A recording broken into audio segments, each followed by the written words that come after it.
Hello everyone, I'm Dr. Gilmar Cavalcanti. If you are new to my channel, thanks for watching. Please like and subscribe so YouTube might recommend this content for other people that might benefit from that as well. So today I am here to talk about warm up, and I'm going to be sharing my warm up routine with you all through a series of videos. And I like to consider warm up as a different thing than fundamentals. However, I have warm up on my fundamentals. The reason for me to consider them as two separate things is sometimes we warm up to go perform, not necessarily to go practice fundamentals.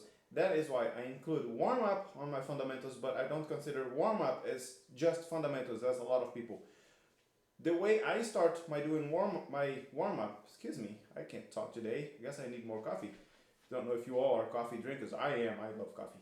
So I like to start with a mouthpiece by itself. So mouthpiece, then I go to lead pipe, I remove the tune-in slide. I'm not going to do that for this video, but then after I do these two steps, I go to the trumpet, warm up on the trumpet.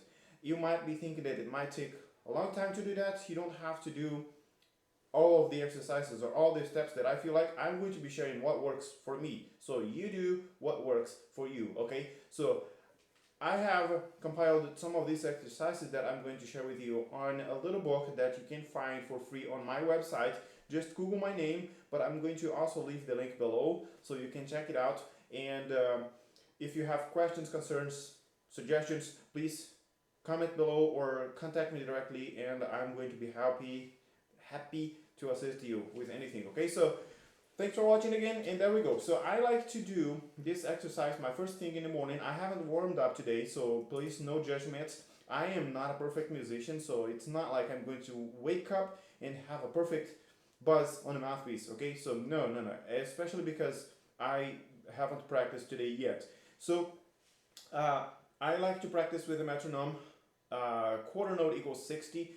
If you don't have a metronome, just Google it. You can find an online metronome that you can use. I'm not sure if you're going to be able to hear it, but my metronome is going on now, and I'm going to practice demonstrate how I practice the first exercise that you can find on my book. Okay, so there you go. So I start with pitch G, or well, I don't have perfect pitch. If you do, please give me some tips on how to achieve perfect pitch. Just comment below. But I'm going to do the closest that I can to a G. Okay, so G, then go down to F sharp, back to G fermata. Then rest for 4 beats. And normally what I do is I exhale the bad air that's left, inhale new air, and I split that in 2 beats. 2 exhale, 2 inhale new air, and start the new exercise. Okay, the new round. Okay, so let's go.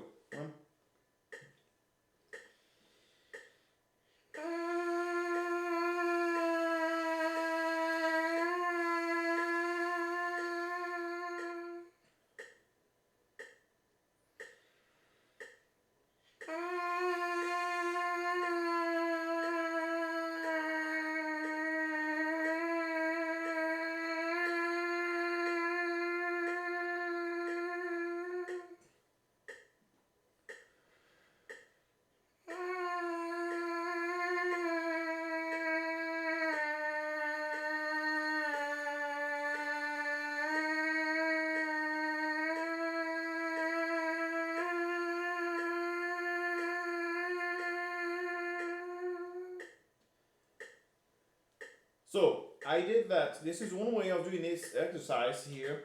And there is another way that you can do this exercise here, which is, so I did by adding one lower step or one lower half step from the lowest half step that I had played before. So my lowest half step when I started was F sharp.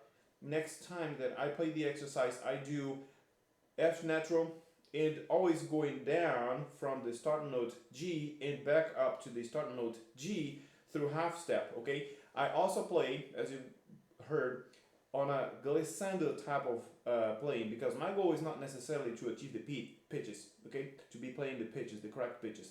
My goal is to be playing lower up and down and back up with a consistent lip buzz, okay? So my focus is not necessarily the pitches, but the buzz. The reason why I go up and down or vice versa is to get my lips vibrating both in the upper register and the lower register. Okay, so I also didn't start playing with a T accent or a T start, so I just started with air. Lips vibrate a little bit different in the mouthpiece than what I did now, but I just wanted to demonstrate how I approach that. Okay, so, and I don't do that because if I start with a T accent, I'm going to start tension in my lips, and that's not the goal of this exercise. Also, you might have realized that I hold the mouthpiece like that with these two fingers kind of up in the air, and the reason is so I won't push the mouthpiece against my mouth, because then you can hurt yourself, of course, and it will not achieve the goal of a good lip vibration, free vibration. Okay, so this way that I demonstrated by adding one lower half step is one way to practice this exercise, exercise number one. The other way that I do this exercise is by, so I start on a G, and next round, instead of starting on a G, I start on an F sharp. So by nature, that should sound like.